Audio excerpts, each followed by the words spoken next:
स्वराज्यावरती आक्रमण व्हायची आणि आक्रमण झाल्यानंतर या महाराष्ट्राच्या मातीतल्या तरुणांवरती, मुलांवरती, लहान मुलांवरती जे संस्कार केले जायचे ते संस्कार आईच्या माध्यमातून केले जायचे।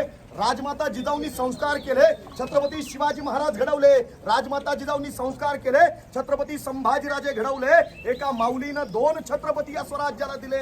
पण खऱ्या अर्थानं विचार करण्यासारखी गोष्ट आहे, ज्या वेळेला या महाराष्ट्रामध्ये विविध आक्रमण व्हायची, आक्रमण झाल्यानंतर माणसं कचदीर व्हायची, घाबरायची, त्यावेळेला इथल्या रडणाऱ्या बाळाला शांत करण्यासाठी त्या काळातली आई पाळणा म्हणायची आणि पाळण्याच्या माध्यमातून आपल्या मुलांवर संस्कार केला जायचा।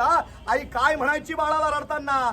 झोपता नुल्या राजस बाळा, आनंद जणू दारी वाहे जुळजुळा, गरीबाचा वाली झाला शिवबा, जो बाळा जो जो रे जो, गरीबाचा वाली झाला शिवबा, जो बाळा जो जो रे जो, सुलतानशाही पायी तुडवाया, समतेचं स्वातंत्र्य माथी मडवाया, झट तो शिवबा नाती जोडाया, जो बाळा जो जो रे जो, झट तो शिवबा नाती जोडाया, जो बाळा जो जो रे जो, दाही दिशात तुझी गाजावी कीर्ती। रडणाऱ्या बाळाला शांत करण्यासाठी आई आपल्या लहानग्या बाळाला काय म्हणतीये?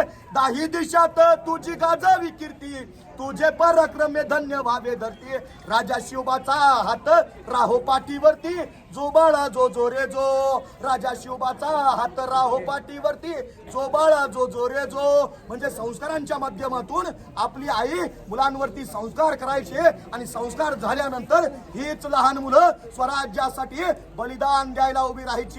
हजारो शेकडो मावळ्यांनी हिंदवी स्वराज्यासाठी ते बलिदान दिलंय। त्या बलिदानाला, त्यांच्या आईच्या संस्कारांना, राजमाता जिजाऊंना, छत्रपती शिवबा राजांना, छत्रपती शंभू राजांना माझा मानाचा मुजरा, मानाचा मुजरा, मानाचा